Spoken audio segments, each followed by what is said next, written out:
ছাত্রলীগ সহ বাকি স্যাররা যারা আছে তারা আমাদের হচ্ছে বাধা প্রদান করছে। স্যাররা অ্যাকচুয়ালি যখন সামনে আছে তখন পিছন থেকে এবং তাদের যারা তৃতীয় পক্ষ ছিল তারা স্যারের উপর আক্রমণ করে সেই দায় আমাদের সাধারণ শিক্ষার্থীদের উপর চাপানোর চেষ্টা করছে। এখানে আমাকে ছাত্রলীগের সভাপতি আমাকে চর থাপ্পড় মারছে। আমি এখানে ইংরেজি ডিপার্টমেন্ট 12 স্টুডেন্ট। তো আমাদের এখানে যে ঝামেলাটা হয়েছে, এখানে অ্যাকচুয়ালি আমাদের কর্মসূচি ছিল অবস্থান কর্মসূচি। আমাদের উদ্দেশ্য ছিল আমরা মডার্নে গিয়ে অবস্থান করব, কিন্তু আমাদের যে এখানে ছাত্র সংগঠন আছে তারা আমাদের আগেতেই জানিয়ে দিয়েছিল যে অবস্থান, ছাত্রলীগ ছিল এখানে। তো ওরা আমাদের জানিয়ে দিছে যে এখানে হচ্ছে আপনাদের অবস্থান কর্মসূচি করা যাবে না, আপনারা হচ্ছে পদযাত্রা করেন। আমরা সেটাতে একমত হয়ে আমরা এখানে পদযাত্রা করার জন্য ইচ্ছুক ছিলাম, কিন্তু তারা পরবর্তীতে আমাদের আরও ফোর্স করে আমাদের যে সবার সাথে কথা ছিল আমরা হচ্ছে পদযাত্রা করে চলে আসব। কিন্তু আমাদের যখন ক্যাম্পাসের গেটে যখন চলে গেছে তখন ছাত্রলীগ সহ বাকি স্যাররা যারা আছে তারা আমাদের হচ্ছে বাধা প্রদান করছে।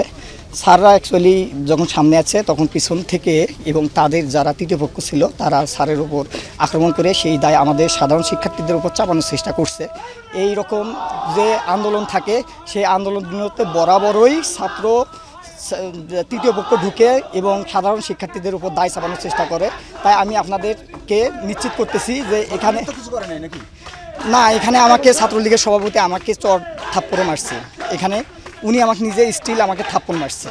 এখানে কথা হচ্ছিল আমাদের এখানে গত 9 দিন ধরে এখানে আমরা অনুষ্ঠান করতে সমাবেশ করতেছি। এখানে কোনো প্রকার আমাদের সাধারণ শিক্ষার্থী বিশৃঙ্খলা করে নাই, কিন্তু ওনারা আসার কারণেই এই বিশৃঙ্খলা হয়েছে। এই দায়ভার সাধারণ শিক্ষার্থীদের না।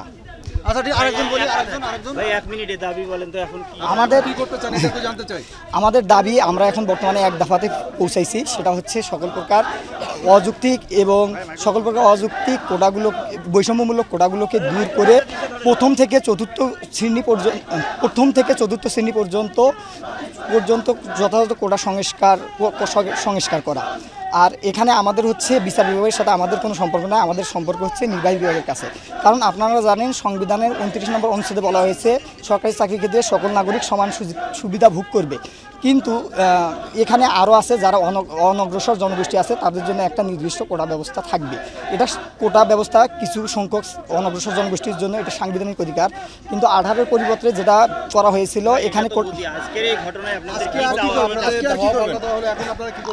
এখানে আমরা সাধারণ শিক্ষার্থীরা আমরা এখানে শঙ্কিত আছি। তো আমরা চাচ্ছি, সাধারণ শিক্ষার্থীরা চাচ্ছি যাতে আমাদের এই ব্যাপারে আমাদের পরবর্তীতে কোনো সমস্যা না হয়। কারণ এখানে যে সমস্যাটি হয়েছিল সেই সমস্যাটি আমরা সাধারণ শিক্ষার্থী দায়ী নাই।